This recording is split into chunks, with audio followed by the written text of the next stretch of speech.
प्यारे दोस्तों, doctor Morris France के एक बहुत बड़े डॉक्टर थे और मजहबी एतबार से ईसाई थे। 1998 में मिस्र इजिप्ट लाल सागर के किनारे से एक इंतहाई पुराना जिस्म दरियाफ्त हुआ। दोस्तों, हैरत की बात तो ये है कि हजारों साल गुजरने के बाद भी ये जिस्म सही सलामत और महफूज था। सबको इस मुर्दा जिस्म का राज जानने की बेचैनी रहती थी।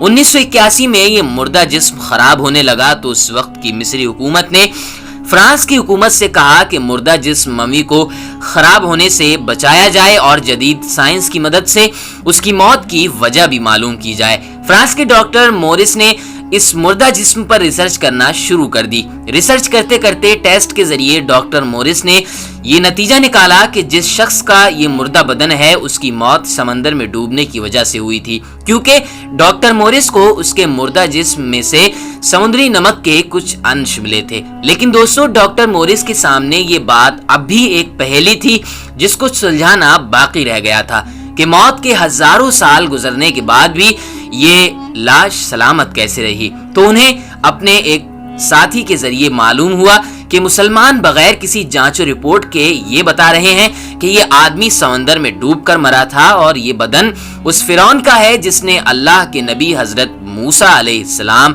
और उनकी कौम का कत्ल करना चाहा था। क्योंकि फिरौन की लाश का हमेशा महफूज रहना और समंदर में डूबकर मरने की बात उनकी मुकद्दस किताब कुरान में लिखी है और ये बात आज से 1400 साल पहले ही बता दी गई थी। दोस्तों, डॉक्टर मोरिस को ये बात सुनकर बहुत हैरत हुई कि जिस मुर्दा बदन की समंदर में डूबने वाली बात का पता मैंने बड़ी बड़ी मशीनों के जरिए लगाया, वो बात मुसलमानों को पहले से ही कैसे मालूम है।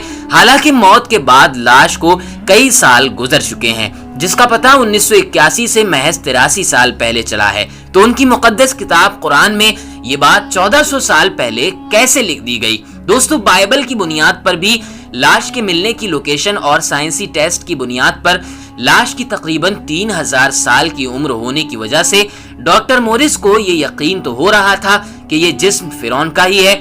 इसलिए उसने फिरौन के बारे में ज्यादा जानकारी हासिल करने के लिए बाइबल को पढ़ा। लेकिन उसको सिर्फ इतना ही मालूम हुआ कि फिरौन और उसकी फौज समंदर में डूब गए और उनमें से कोई नहीं बच सका।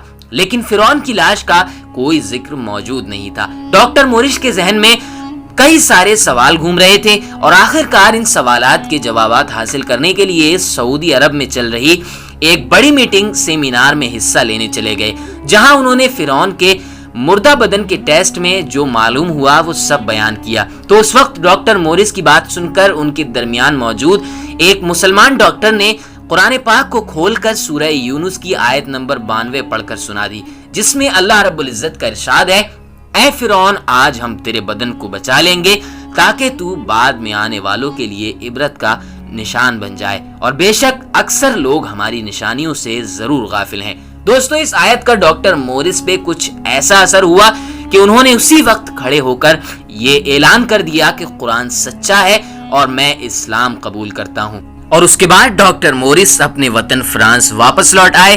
कई साल तक कुरान और साइंस पर रिसर्च करते रहे, जिसके बाद उन्होंने कुरान और साइंस के मौजू पर बहुत सारी किताबें लिख डाली। तो प्यारे अजीज दोस्तों, उम्मीद करते हैं कि आज की वीडियो आपके लिए बहुत नॉलेजफुल रही होगी। अगर आज की वीडियो आपको पसंद आई है तो हमारी वीडियो को ज्यादा से ज्यादा लाइक कर दें और अपने दोस्तों अहबाब में शेयर कर दें, और ऐसे ही नॉलेजेबल वीडियोस का नोटिफिकेशन पाने के लिए हमारे चैनल को सब्सक्राइब करके बराबर में घंटी वाला बटन जरूर दबा दें। दोस्तों, मिलते हैं एक नेक्स्ट वीडियो के साथ। जब तक के लिए अपना और गिरदो नवाह के तमाम साथियों का ख्याल रखिएगा। खुदा हाफिज।